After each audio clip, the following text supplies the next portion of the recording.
கிறிஸ்தவர்கள் தேவனையும் அறிவதில்லை, அவர்கள் அதற்கு எதிராக போராடும் பிசாசையும் அறிவதில்லை. அவர்கள் காலம் முழுவதும் எப்படி இஸ்ரேல் ஜனங்கள் தேவனியத்தில் இருந்தார்களோ அதே போலவே இப்போதுள்ள கிறிஸ்தவர்கள் இருக்கிறார்கள். அது பெரிய ஒரு கொடுமையான செயல், ஒரு மகா கொடுமை, மகா பாவம்.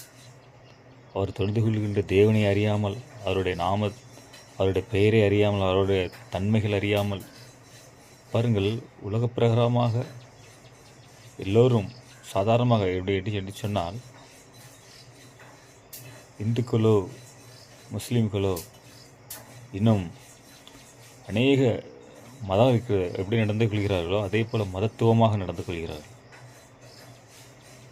ஆனால் வேதத்தை பொறுத்தளவு, கிறிஸ்தவத்தை பொறுத்தளவுக்கு ஒரே தேவன், அந்த தேவனை அறிந்து கொண்டு தாழ்மையும் அன்பும் மன உருக்கமும் நீடிய சாந்தத்தோடு பொறுமையாக ஜீவிக்கின்ற வாழ்க்கை தான் கிறிஸ்தவ வாழ்க்கை. உண்மையில் கிறிஸ்தவ வாழ்க்கை என்றால் பாருங்கள், அவன் தன்னை சுற்றியிருக்கிறவர்களால் அவன் அன்பாக இருப்பான்.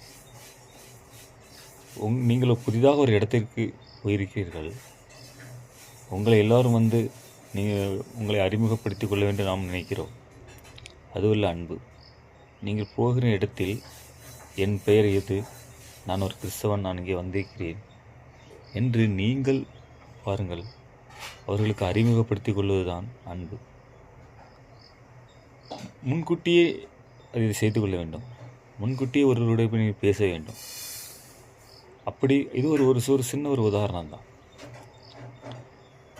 தேவனை அறிந்து கொள்வது போல நீங்கள் முதலில் பிசாசுகளை அறிந்து கொள்ள வேண்டும்.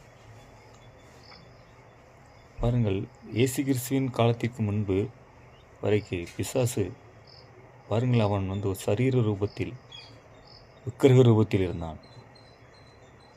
இயேசு கிறிஸ்துவின் காலத்திற்கு பிறகு இப்பொழுது அவன் சரீர ரூபத்தில் இல்லை, அவன் ஆவியின் ரூபத்தில் இருக்கிறான். அவன் ஒரு கொள்கையாக இருக்கிறான். எப்படி என்றால், ஒவ்வொரு சபைகளிலும் அது இருக்கிறது. சபை என்று எடுத்துக்கொண்டால் கத்தோலிக்க, சிஎஸ்ஐ, பெந்தேகஸ்தே, அநேக சபைகள் இருக்கிறது. அதில் ஜனங்களெல்லாம் எல்லாம் அன்பானார்கள், போதர்கள் எல்லாம் அன்பானார்கள். அவர்கள் எந்த ஒரு குறையும் சொல்லவில்லை. அவர்கள் பிசாசின் தன்மை கொண்டல்ல அல்ல, அந்த சபையில் உள்ள கொள்கை தான் பிசாசின் தன்மை கொண்டது. முற்றிலுமாக இயேசு கிறிஸ்து நாமத்தை அவர்கள் உபயோகிப்பதே இல்லை. பிதா, குமாரன், பரிசுத்த ஆவி என்று சொல்லிக்கொண்டு இயேசு கிறிஸ்து நாமத்தை புறக்கணிக்கிறார்கள். இதுதான் பிசாசு. இதுதான் இந்த சபையில் இருக்கிறது. பிசாசு என்றால் என்ன தெரிந்து கொண்டீர்களா? இதற்கு மூல காரணம், மூல தலைவனும் கத்தோலிக்க மதத்தின் தலைவனான போப்பு இருக்கிறார்.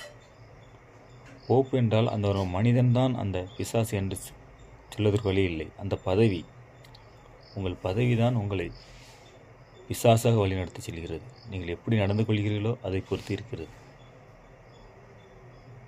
அப்படி சொல்லும் பொழுது நீங்கள் அதை விட்டு விலக வேண்டும். விலகாத பட்சத்தில் நீங்கள் அதில் ஜீவிக்கிறீர்கள், அது நடக்கிறீர்கள். நியாய தீர்ப்பில் பாருங்கள், நான் உங்களை அறியேன் என்று சொல்லத்தக்கதாக, தேவன் சொல்லத்தக்கதாக நீங்கள் நடந்து கொள்வீர்கள். மத்தேயு 7:21-22 சொன்னது போல, நான் உங்களை அறியவில்லை, ஏனென்றால் நீங்கள் இயேசு கிறிஸ்து அறியவில்லை, தேவனை அறியவில்லை.